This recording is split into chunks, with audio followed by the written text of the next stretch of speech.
और एक महदूद जहन का आदमी जिसका नाम नरेंद्र मोदी है। बदकिस्मती से आज वो हिंदुस्तान का उनके लिए तो फायदेमंद होगा, पर पाकिस्तान का जितना वो खिलाफ है, शायद ही कोई इंडिया का लीडर इतना हमारे खिलाफ गुजरा हो।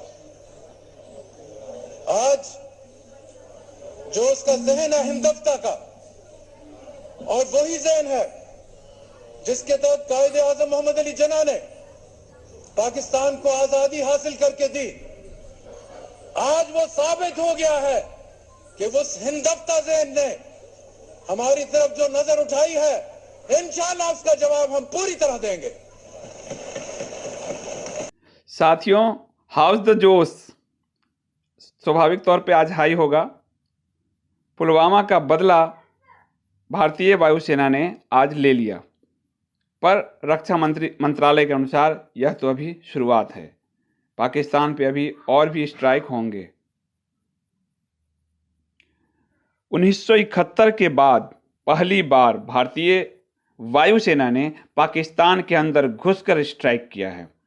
ये बहुत बड़ी जीत है इस संदर्भ में कि भारतीय वायुसेना हमेशा तैयार रहती थी, 26/11 के बाद भी तैयार थी, लेकिन कभी उसे वो लीडरशिप नहीं मिल सका जो उसे पाकिस्तान में घुसने की इजाज़त देता।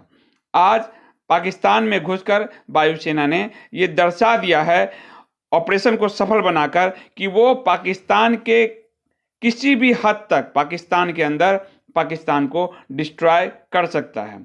आप लोगों को एक और बात बताऊं कि फारूक अब्दुल्ला या कुछ जो देशद्रोही लोग हैं भारत के अंदर बैठे हुए, वो ये अफवाह फैलाने की कोशिश कर रहे थे कि जिस बालाकोट में ये हमला हुआ है वो बालाकोट तो असल में हमारे पीओके के पास है, लेकिन नहीं, ये जो वो बालाकोट है जो जैसे मोहम्मद का कैंप है, खैबर पख्तूनख्वा प्रांत है, ये पाकिस्तान में है, और हमारे जो पीओके है उससे 40 किलोमीटर अंदर, आप समझिए पाकिस्तान के ही अंदर घुसकर मारा है।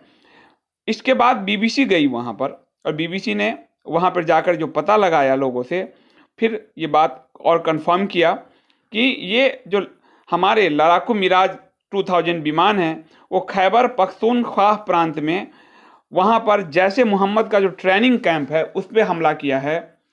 जैसे मोहम्मद के 3 कैंप बर्बाद हो गए हैं और करीब 250 से 300 आतंकवादी मारे गए हैं।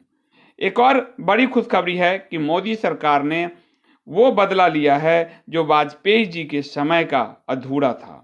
जी हाँ, वाजपेयी जी के समय का अधूरा बदला।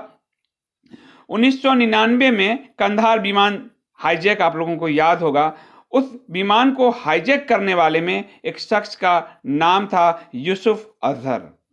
ये जैसे मोहम्मद का जो अभी सरगना है मसूद अजहर, उसकी बीवी का भाई है, यानी उसका साला है, और इस एयर स्ट्राइक में उसके भी मारे जाने की सूचना है। यानी कि कंधार विमान का अपहरण करने वाला भी इसमें मारा गया, और जैसे मोहम्मद का बहुत बड़ा जो सरगना था, रीढ़ थी उसकी, उसको भारतीय वायुसेना ने तोड़ा है। सबसे बड़ी बात है कि आज पहली बार वो जो ब्लॉक था दिमाग कि हम नहीं जा सकते, हम हमला नहीं कर सकते, हम अंदर नहीं घुस सकते, उस पूरे ब्लॉक को भारतीय वायुसेना ने तोड़ा है कि हम कहीं भी जा सकते हैं, हम किसी भी हद तक घुसकर मार सकते हैं। पाकिस्तान के अंदर आज संसद से सड़क तक नारे लग रहे हैं हाय हाय के, और वो इसलिए लग रहे हैं कि जब आतंकवाद वहां पनप रहा था तो यही पाकिस्तानी उसे प्रश्रय दे रहे थे। आज जब भारत ने हमला किया है तो हाय हाय के नारे लग रहे हैं। जो बालाकोट में हमला हुआ उसमें जो चश्मदीद हैं वो कह रहे हैं हमला इतना ज़्यादा था, इतना गहरा था कि ऐसा लगा जैसे जलजला आ गया हो। बीबीसी ने वहाँ के लोगों से बात की तो लगा कि वो जलजला जैसे आ गया हो, इतना ज़बरदस्त हमला था। और लेजर गाइडेड जो बम हैं बिल्कुल सटीक पॉइंट पे मारते हैं। भारत ने आतंकवाद के ठिकानों पे हमला किया है, नागरिक ठिकानों पे नहीं, उस कायर पाकिस्तान की तरह। इसलिए भारत आतंकवाद का विनाशक है, आम नागरिक का नहीं। भारत ने इंटरनेशनल बिरादरी को ये मैसेज दे दिया है। सबसे बड़ी बात है कि इसमें जिस मिराज 2000 विमान का उपयोग हुआ है, क्या आप सब जानते हैं कि ये मिराज 2000 विमान उसी फ्रांस की दाशो कंपनी ने बनाया है जो अभी राफेल हमारे यहाँ डिलीवर करने वाली है। और आज राफेल अगर होता तो शायद हमें पाकिस्तान के अंदर घुसने की नौबत ही नहीं आती। जो 20-21 मिनट हमारे जो 12 लड़ाकू विमान अंदर गए, वो नौबत ही नहीं आती। राफेल 200 से 300 किलोमीटर दूर से ही प्रहार कर सकता है। अगर 12-13 में ये समझौता हो गया होता, लेकिन ये समझौता नहीं हुआ। और उस समझौते को रोकने के लिए आप जानते हैं राहुल गांधी और प्रो पाकिस्तानी लॉबी किस हद तक जुटी हुई थी, जिसके कारण कि वो डिले हो। लेकिन ये नरेंद्र मोदी सरकार का कहें कि कुशल नेतृत्व है कि वो इन लोगों के आगे नहीं झुकी और पहला राफेल की डिलीवरी सितंबर में हो जाएगी। उसी कंपनी का बनाया हुआ ये जो मिराज है, ये 14,000 किलोटन विस्फोटक जो है ले जा सकता है, परमाणु ईंधन ले जा सकता है, मिसाइल बरसा सकता है और इतनी चालाकी से काम करते हुए लो उड़ान पे रडार को चकमा देते हुए ये वापस आ सकता है। अभी ये जो मिराज थे वो 80 के दशक में आए थे, लेकिन 2015 में उसी दासो कंपनी और फ्रांस सरकार के साथ भारत सरकार ने इसको अपडेट करवाया है, जिसकी वजह से उस पर एलियर रेडी और उसकी जो क्षमता है वो और ज़्यादा शार्प हुआ है, वो हमें आज देखने को मिला है। इसमें जो मिराज विमान था उसको कवर करते हुए सुखोई और अन्य मिराज भी साथ में थे, ताकि अगर पाकिस्तान के वायुसेना का विमान अटैक करता है, प्रतिक्रिया देता है, तो उस विमान को वहीं ध्वस्त किया जा सके। अर्थात ये इतने बारीकी के साथ इस पूरी योजना को प्लान किया गया था कि जिसमें कहीं भी विफलता की कोई संभावना नहीं थी। और रात के 3-3:30 बजे प्रधानमंत्री मोदी खुद साउथ ब्लॉक में बैठकर इस पूरी जो कार्रवाई को खुद अपनी आंखों से देख रहे थे। आप लोगों को याद आया होगा जब हम लोग सोचते थे कि 26/11 के बाद कि जिस तरह से बराक ओबामा ने उसको मारा, तालिबान के जो है के हेड को मारा, और वो देख रहे थे, हम सोचते थे काश भारत में भी ऐसा कोई लीडर आए। और आज भारत में ऐसा लीडर है हमारे पास, ये बहुत बड़ी बात है। चौथी जो बड़ी बात है कि कुछ वो एलिमेंट जो प्रो पाकिस्तानी है भारत में बैठे, जैसे सिद्धार्थ वरदराजन, ये पत्रकार जो वायर चलाता है, ये बहुत बड़ा देशद्रोही है। इसकी पत्नी नक्सल है। हालांकि छत्तीसगढ़ में कांग्रेस की सरकार आते ही उसकी पत्नी पर से ये आरोप हटा लिया गया है। पुलिस ने चार्जशीट ही कैंसिल कर दिया, उस पर से ये आरोप हटा दिया, लेकिन वो नक्सल है और ये खुद अमेरिकी नागरिक है। इस जैसा देशद्रोही, फारूक अब्दुल्ला, महबूबा जैसा देशद्रोही और पत्रकारिता और ब्यूरोक्रेसी में बैठे हुए बहुत सारे देशद्रोही आज बिलबिला रहे हैं। इनकी बिलबिलाहट ये बताती है कि ये लोग चाहते थे हमेशा कि पाकिस्तान भारत पर हमला करता रहे, लेकिन भारत कभी कोई जवाबी कार्रवाई ना करे।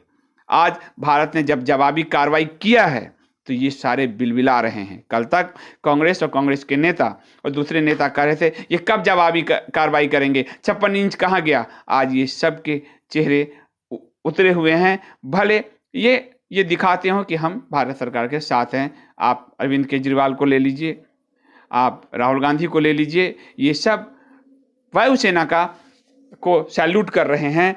वायुसेना को सैल्यूट करने की बात ही है, लेकिन उस मजबूत इच्छा शक्ति वाली सरकार को भी सैल्यूट करने की बात है जो ये निर्णय ले सका। और वायुसेना तो हमारी 26/11 के बाद भी तैयार बैठी थी, लेकिन उस समय सत्ता में बैठा रोबोट प्रधानमंत्री ये निर्णय नहीं ले सका था, जिसकी वजह से पाकिस्तान के प्रधानमंत्री ने देहाती औरत तक कहा था हमारे तब के प्रधानमंत्री मनमोहन सिंह को। एक मजबूत प्राइम मिनिस्टर देश को क्यों चाहिए, आज साफ साफ ये दिख गया है। फिर मैं कहूँगा कि अभी ये शुरुआत है पाकिस्तान के लिए। दुनिया से तो उसे काटा ही गया है, भिखारी उसे बनाया ही गया है। अब उसके ऊपर स्ट्राइक पर स्ट्राइक होंगे। अगले कुछ दिन और भी सेंसिटिव हैं। पाकिस्तान भी अपने आप को दिखाने के लिए कुछ कदम उठा सकता है। भारत की पूरी चौकसी है, भारत फिर से कुछ कदम उठा सकता है। हमें सबको चौकस रहने की ज़रूरत है। और जो समाज में इस तरह के तोड़ने वाले एलिमेंट्स हैं, उन सबको हम सबको एक्सपोज करने की ज़रूरत है। बस आज इतना ही। जय हिंद। 2014 के मेरे इन शब्दों को मां भारती के वीरों को नमन करते हुए आज मैं फिर से दोहरा रहा हूं। सौगंध मुझे है मिट्टी की, मैं देश नहीं मिटने दूंगा। मैं देश नहीं रुकने दूंगा, मैं देश नहीं झुकने दूंगा। मेरा वचन है भारत मां को, मेरा वचन है भारत मां को, तेरा शीश झुकने नहीं दूंगा।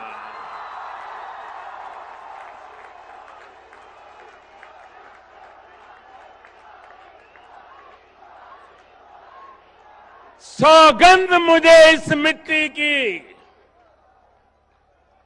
सौगंध मुझे इस मिट्टी की, मैं देश नहीं मिटने दूंगा। जाग रहा है देश मेरा, जाग रहा है देश मेरा, हर भारतवासी जीतेगा। जाग रहा है देश मेरा, हर भारतवासी जीतेगा। सौगंध मुझे इस मिट्टी की, मैं देश नहीं मिटने दूंगा।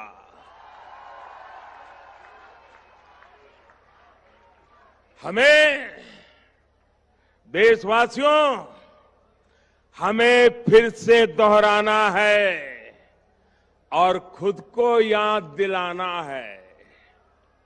हमें फिर से दोहराना है और खुद को याद दिलाना है। न भटकेंगे, न अटकेंगे, कुछ भी हो, हम देश नहीं मिटने देंगे। सौगंध मुझे इस मिट्टी की, मैं देश नहीं मिटने दूंगा। मैं देश नहीं रुकने दूंगा, मैं देश नहीं झुकने दूंगा।